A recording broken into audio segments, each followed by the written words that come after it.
Bonjour communauté de coups critiques, ici Kim et aujourd'hui je vous parle de Starfinder deuxième édition. Pas juste un livre, pas juste 2 livres, pas 3 livres, que nenni, je vous parle de 4 livres aujourd'hui. Donc je vous parle du Player Core, du GM Core, du Alien Core et du Galaxy Guide, donc les 4 piliers pour relancer la gamme de Starfinder sur des bases presque entièrement nouvelles. Donc, en 2017, l'éditeur, dis-je, Paizo, a publié la première édition de Starfinder, un système de jeu de rôle de science-fiction basé sur son jeu de fantasy original qui était Pathfinder, oui. Donc, après la deuxième édition de Pathfinder, l'abandon de la licence de Open Game License, le l'OGL, au profit de la nouvelle Open RPG, la Creative License, le ORC, le moment était venu de mettre à jour le système afin de mieux l'aligner avec la gamme de Paizo actuelle. Donc, voici la formule remodelée de Starfinder deuxième édition, une refonte et une rationalisation, je vous dirais, du système original, toujours situé dans les Pack Worlds, qui invite tous les aventuriers et aventurières assez téméraires à explorer ce que cet univers a à offrir. Donc, on retrouve actuellement 3 ouvrages de règles de base, soit le GM Core, le Player Core et le Alien Core, qui sont en ordre, le livre du maître de jeu, le livre du joueur et le bestiaire. On retrouve aussi le Galaxy Guide, qui, au lieu d'être un livre de règles, c'est un livre de setting. Donc, c'est un guide sur la galaxie, l'univers, le contexte de jeu dans lequel évoluent les aventures de Starfinder. D'entrée de jeu, je veux m'attaquer à l'éléphant dans la pièce, là. Starfinder 2, c'est une extension du système à 3 actions sur lesquelles repose actuellement Pathfinder, deuxième édition. Donc, que ce soit une bonne ou une mauvaise chose, c'est selon vous, c'est pour vous, mais c'est comme ça que le jeu est conçu. Personnellement, je pense que c'est un excellent changement, parce que qu'aussi solides étaient les règles de Starfinder, la première édition, là, j'adore la simplicité du système à 3 actions qui couvre absolument tout, là, des interactions mineures au déplacement jusqu'aux effets majeurs occupant tout le tour au complet. Ça signifie également que vous pouvez intégrer des classes et des ascendances de Pathfinder dans une partie de Starfinder et vice-versa. Donc, les 2 jeux sont pas équilibrés à 100%. On s'entend là, des arcs et des flèches contre un gun laser, pas super égal, mais il n'existe pas réellement de barrières qui vont empêcher de le faire. Je pense que c'est plus facile de prendre des trucs de Pathfinder et de les amener dans Starfinder que l'inverse, mais c'est possible. Donc, tout ça peut se combiner. Donc, le Starfinder GM Core inclut d'ailleurs une section qui est consacrée à la narration anachronique et à l'importation de contenu entre les 2 jeux. Donc, si c'est quelque chose qui vous intéresse, si vous avez Pathfinder deuxième édition chez vous, c'est possible de mélanger, de faire des sauts temporels et se promener comme ça entre les 2 mondes. Ceci dit, Starfinder deuxième édition, là, c'est un jeu autonome qui n'a pas besoin de Pathfinder pour fonctionner. Le GM Core, c'est une boîte à outils très complète pour le maître de jeu. Le livre fournit presque tout ce qu'un maître de jeu attend, incluant des règles pour créer des rencontres, gérer des défis, des environnements dangereux, des conditions, là, comme des conditions, et de nombreux outils narratifs. L'ouvrage est bien organisé, aide aussi à bien, pour les maîtres de jeu novices, à bien comprendre les sections, bien comprendre le jeu. Et les plus expérimentés trouveront pas ça barbant pour lire non plus, là. Les sections sont claires, la conception d'aventure, la construction de campagne, tout ça est clair, bien expliqué, bien organisé. Certains points d'accompagnement, comme comment créer des dangers, les mondes ou les structures sociales, sont à la fois mécaniques et utiles à la narration. Donc, on retrouve un peu les 2 tons qui nous permettent de bien créer notre monde, mais aussi comment l'organiser pour que ça soit facile à faire autour de la table. Donc, la philosophie, je dirais, le design est pensé pour une variété de styles de partie. Plutôt que simplement énumérer les règles, le GM Core propose des conseils sur la construction d'aventures, sur la manière de faire évoluer la narration ou encore sur comment adapter une partie en fonction du groupe de joueurs que vous avez devant vous. Côté lacunes, parce qu'il y en a, les règles de combat spatial des vaisseaux sont un peu décevantes. Chose qui est un peu, comme, tu sais, deuxième couche de déception quand on parle d'un jeu de science-fiction. Le GM Core inclut une version narrative du combat de vaisseau, là, inspirée des mécaniques de hasard et d'obstacles, mais il propose pas vraiment encore de système de combat spatial tactique complet, ce qui peut laisser un peu les maîtres de jeu sur leur faim. Comme j'ai dit, là, c'est un jeu de science-fiction, on s'attend à être dans un vaisseau et probablement avoir des combats spatiaux éventuellement. Une critique que j'ai vue aussi souvent qui revient sur Internet et que je suis assez d'accord, c'est que le GM Core, le guide du maître, est moins impressionnant qu'attendu pour le prix, puis que son contenu justifie pas nécessairement son achat si on l'évalue uniquement comme livre de règles pour maître de jeu. Au Québec, on parle d'environ 90$ par ouvrage, là, de tous ceux que je vous ai nommés, qui est quand même significativement plus cher que les manuels, par exemple, de Donjons Dragons, en comparaison. On parle d'environ 30$ plus cher, là, qui est comme le tiers du prix.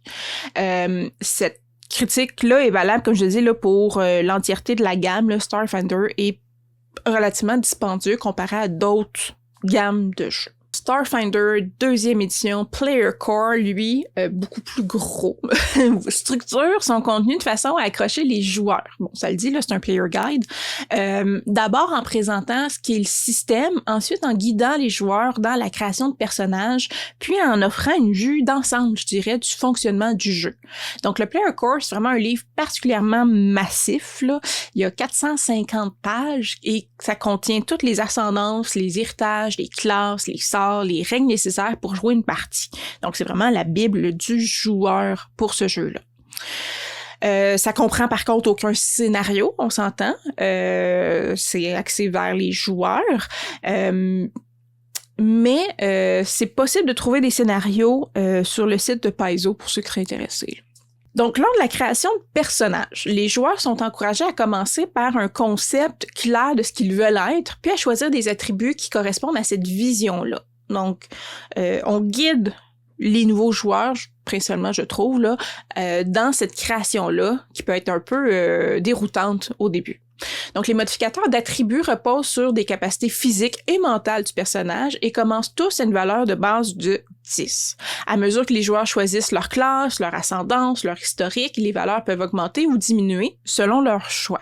Donc, les ascendances représentent la lignée dont provient le personnage et proposent plusieurs sous-héritages qui offrent différents attributs. Donc, les historiques représentent, eux, les expériences ou l'éducation du personnage avant le début de l'aventure. Donc, on se retrouve quand même en territoire connu là, pour ceux qui jouent à Donjons Dragons. Donc, chaque ascendance donne accès à des dons aussi spécifiques que le personnage peut acquérir en montant de niveau. Donc, ça, c'est vraiment lié à l'ascendance du personnage. Donc, il y a 10, oui, ascendances, il y a 6 classes et faut quand même souligner que 2 des classes les plus attendues, les plus populaires de la première édition, là, technomancien et mécanicien, sont pas là. Ils devraient paraître dans un futur ouvrage. Ceci dit, les classes qui sont incluses dans le jeu n'ont pas à rougir, elles sont très bonnes et très plaisantes, là. Voilà. Donc, comme j'ai dit, le livre propose 10 ascendances différentes, donc on pourrait dire espèces. Les androïdes, les baratus, les humains, les Kasata, les Lashunta, les Patra, les Shiren, les Skittermender, les Vesk et les Yoki. Les Izoki, c'est pas si difficile à dire, ainsi que 2 héritages qui sont dits polyvalents, les Borai et les Prismeni. Un des aspects que j'aime beaucoup dans cette refonte-là de Starfinder deuxième édition, c'est le niveau de personnalisation qui est offert aux joueurs. Donc, il y a suffisamment d'options pour que 2 androïdes existent dans le même party, dans le même groupe d'aventuriers, mais qui se ressemblent pas du tout. Les héritages, les dons d'ascendance rendent chaque personnage vraiment unique et permettent de configurer un Skittermander de façon complètement différente, là, peu importe quel autre membre de la même espèce il y aurait autour de la table. Donc, dans cette optique-là, les héritages polyvalents peuvent aussi transformer votre personnage en quelque chose de vraiment spécial. Les Borailles sont un étrange mélange de vie et de non-vie. Ça peut être suite à une tentative de résurrection ratée, un événement encore plus tragique que je vais vous laisser votre esprit tordu trouver, là. Et les Prismeni, eux, c'est des mortels influencés par les énergies du drift auxquels ils sont désormais plus étroitement liés. Donc, on a quelque chose qui s'est éloigné de sa nature première. Donc, concrètement, ça fait que vous avez vraiment une véritable batterie là, de choix dans lesquels vous pouvez piger. Et c'est ça. Donc, une fois que vous avez choisi ça, chaque personnage a besoin d'une histoire, hein, il est pas sorti, pouf, de nulle part autour de la table en étant aventurier, et c'est précisément le rôle des historiques, là, des backgrounds, donc comme dans plusieurs jeux qui existent. Donc, vous aidez à façonner votre personnage en parlant de son passé. Chaque historique, oui, accorde 2 augmentations à votre personnage, généralement un don de compétences et un rang de maîtrise formé dans 2 compétences. Donc, ça vous encourage à ajouter de la saveur et de la profondeur à votre personnage en le donnant du vécu, puis en même temps, mais ce vécu-là justifie pourquoi il est bon dans certaines choses. Au niveau des classes, comme j'ai dit, il manque les 2 préférées, les 2 favorites, là, mais il y a l'ajout d'une nouvelle classe qui est le Witch Warper. Donc, les classes sont vraiment là où le jeu devient vraiment amusant, où on vient trouver vraiment, au-delà de jouer un extraterrestre, une connotation très sci-fi. Là. Donc, chaque classe représente essentiellement la carrière, le mode de vie de votre personnage avec des capacités distinctes et même des options de sous-classes qui permettent d'affiner vraiment l'expression de votre personnage. Donc, par exemple, un envoy, c'est un maître de l'influence. Il peut être un politicien ou un escroc, mais le principe, c'est qu'il utilise ses paroles pour se sortir des situations délicates. Le soldier, pour sa part, c'est le spécialiste des dégâts, hein, on est un peu habitué à cette idée-là, et de l'absorption en combat, donc il peut aussi devenir un tank, défendre, et c'est souvent celui qui va prendre la tête dans les affrontements. Le Witch Warper, lui, c'est un être magique qui manipule les énergies physiques et planaires alternatives pour imposer sa volonté. Donc, chaque classe dispose vraiment de capacités de dons uniques que les joueurs choisissent en progressant et le Player Guide détaille vraiment bien ces 6 classes-là distinctes.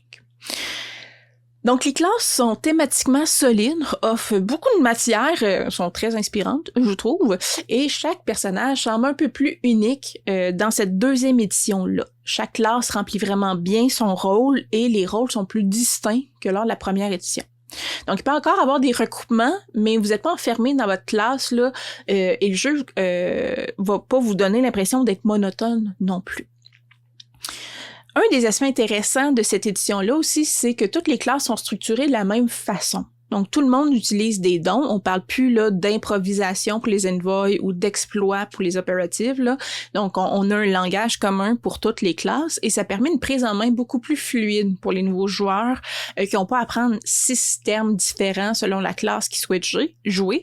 Et pour le maître de jeu aussi, c'est beaucoup plus facile là quand il y a le temps d'appuyer les joueurs dans leur progression.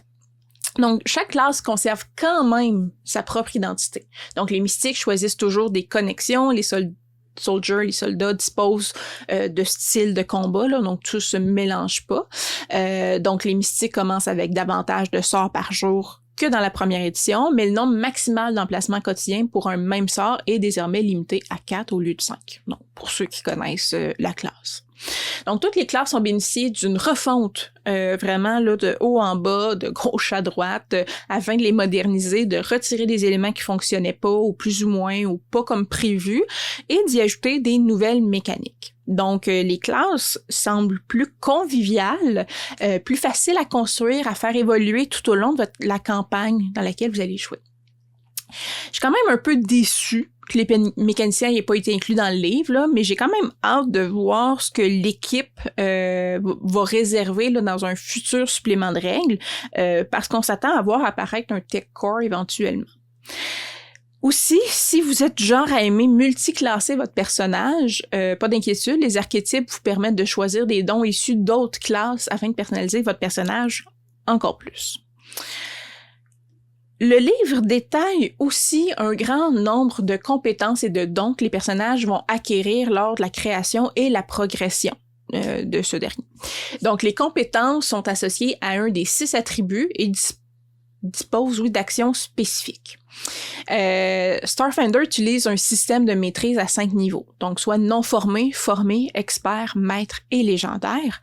Donc ça, c'est pour chaque compétence qui débloque différentes capacités et des modificateurs lors des actions ou des tests. Donc 2 compétences notables là, propres à Starfinder sont le pilotage, qu'on retrouve pas, on s'entend, dans Pathfinder, et c'est donc tout lié à l'utilisation de véhicules et de vaisseaux spatiaux. Et on retrouve aussi l'informatique, qui bien entendu sont pas dans Pathfinder. L'équipement du jeu couvre à peu près tout ce que vous pouvez imaginer à partir de vos films et romans de science-fiction préférés. Les armes incluent des épées laser, des fusils à plasma, des armures, que c'est possible de les améliorer aussi, qui sont améliorables avec le temps. C'est proposé dans une grande variété d'options high-tech. C'est possible d'avoir des augmentations corporelles. Il y a de nombreux choix à ce niveau-là. Les sorts suivent aussi les 4 traditions magiques de Pathfinder, donc arcanique, divine, occulte et primal, mais beaucoup de ces sorts-là sont adaptés, bien entendu, à l'univers de Starfinder, comme recharger une arme, invoquer un robot ou pirater des données. Le Player Core contient des chapitres entiers sur l'équipement et sur les sorts pour toutes les situations. Donc, c'est pas 450 pages pour rien, là, il y a vraiment beaucoup de stock. Dans Starfinder 2 aussi, les objets fonctionnent différemment que dans Pathfinder. Donc, on n'ajoute pas de runes. À la place, on améliore leur qualité. Donc, par exemple, de commercial à tactique, puis à avancé, puis etc., etc. Donc, chaque amélioration devient plus coûteuse, mais aussi plus puissante. D'un certain point de vue, ça peut limiter le plaisir de découvrir des nouveaux objets parce que les joueurs, en fait, si vous êtes joueur aussi, vous allez vous attacher à vos objets, à une arme précise que vous allez améliorer avec le temps. Fait que découvrir un nouvel objet, des fois, c'est comme moi, mais je veux pas remplacer ce que j'ai. Donc, c'est un peu couteau à double tranchant là-dessus. Ceci étant dit, pour le maître de jeu, par contre, on peut ajouter ce qu'on veut. Le Treasure Vault de Pathfinder, c'est une excellente ressource aussi pour enrichir le jeu. C'est possible, c'est compatible d'aller chercher des éléments là-dedans aussi. Tous les objets magiques n'ont pas besoin d'être des armes ou des armures, on s'entend. Puis comme il s'agit d'un univers de science fantasy, la magie est de toute façon omniprésente. Donc oui, c'est possible d'aller chercher des choses qui sortent de ce qu'il y a dans les équipements de base des joueurs et enrichir leur inventaire sans attaquer ou sans entrer en conflit avec les objets qu'ils aiment et qu'ils sont. Finalement, le livre se termine par des sections expliquant comment jouer lors des phases d'exploration, les rencontres, d'autres situations que les joueurs peuvent rencontrer. Donc, il y a un glossaire aussi avec tous les termes. Il y a une feuille de personnages qui sont également inclus. Et c'est ça. Donc, c'est vraiment, je vous dirais, là, l'ouvrage obligatoire pour tout joueur, mais je vous dirais pour le maître de jeu aussi, c'est vraiment un excellent livre. Finalement, là je le cherche sur ma table, on retrouve le Alien Core, qui est le bestiaire pour la gamme. Donc le Alien Core, c'est pas un supplément optionnel pour le maître de jeu, c'est vraiment une pièce structurelle essentielle de la gamme. Donc, côté contenu, je salue la variété de créatures, la quantité de créatures qui a été proposée ici.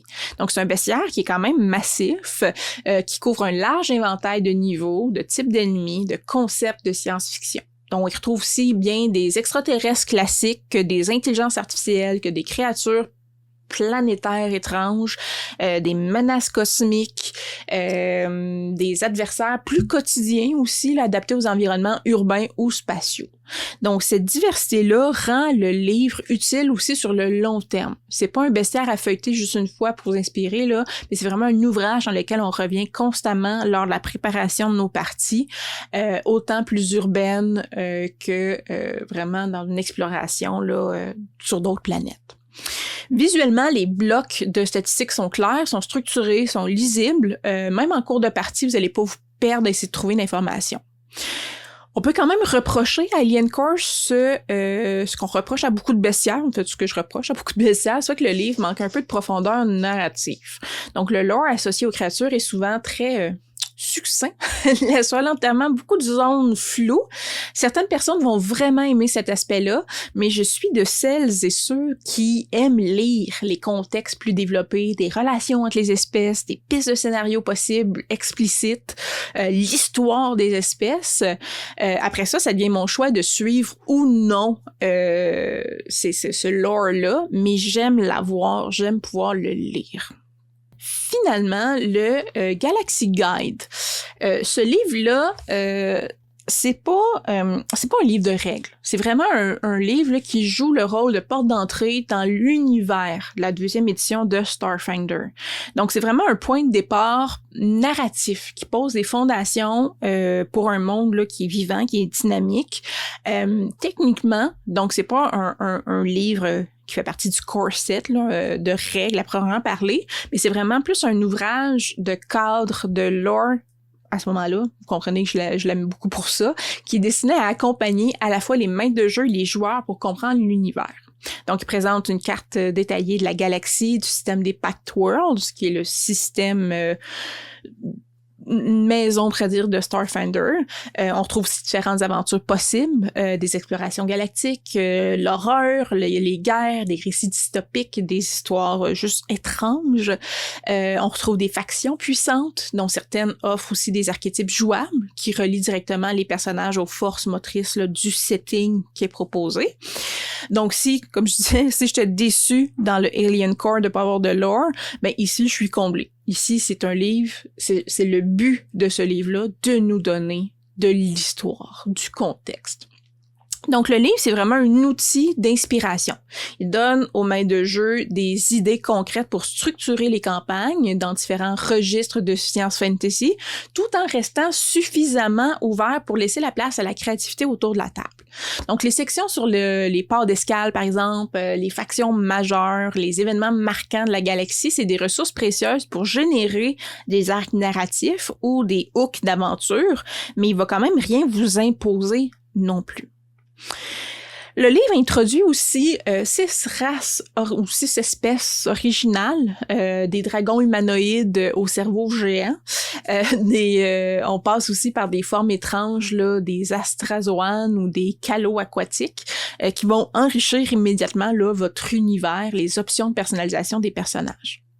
Donc, ces nouvelles options-là sont pas juste esthétiques ou cosmétiques non plus, là. Elles sont intégrées dans le lore du livre, ce qui aide les joueurs à imaginer d'où ils viennent, comment le personnage peut s'intégrer à cette galaxie-là, qui est très grande et très, très, très large.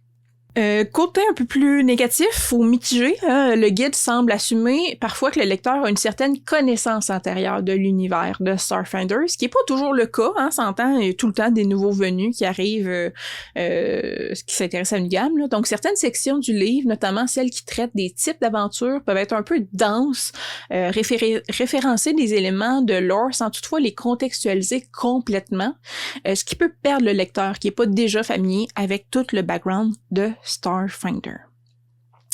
Donc, grosso modo, le Galaxy Guide, c'est un livre de setting que je trouve très inspirant, qui est bien conçu, qui sert à poser l'univers de jeu, qui propose des pistes d'aventure thématiques, d'enrichir l'expérience là, avec des options de personnages, des factions aussi qui sont très intéressantes, très inspirantes.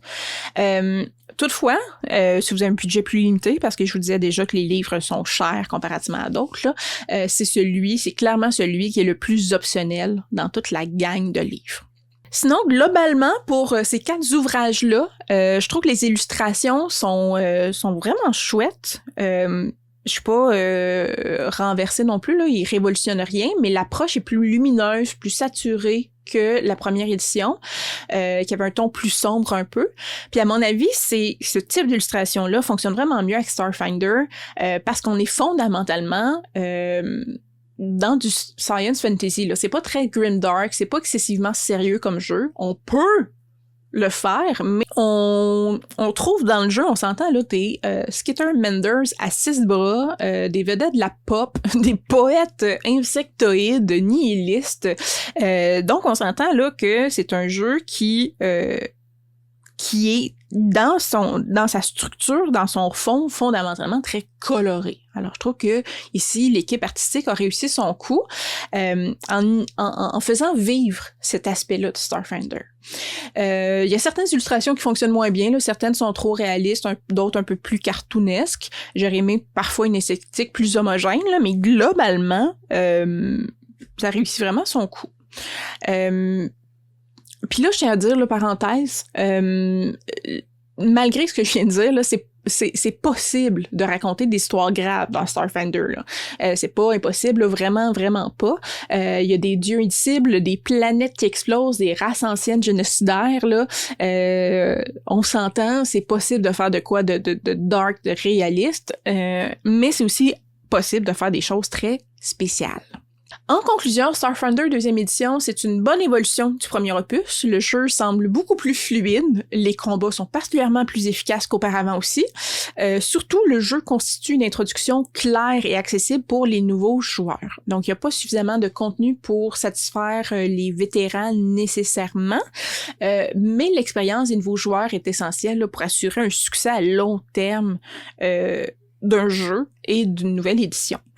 Donc, c'est une gamme de jeux un peu plus dispendieuse que la moyenne, dans les aspects négatifs, là, mais la qualité du jeu, autant au niveau visuel que la mécanique, est au rendez-vous. Donc, ce n'est pas non plus l'argent que vous allez mettre au vidange par la suite. Avec toutes les offres de jeux de rôle, de science-fiction qui existent, je pense que Starfinder est vraiment bien placé pour tirer son épingle du jeu dans la branche Science Fantasy.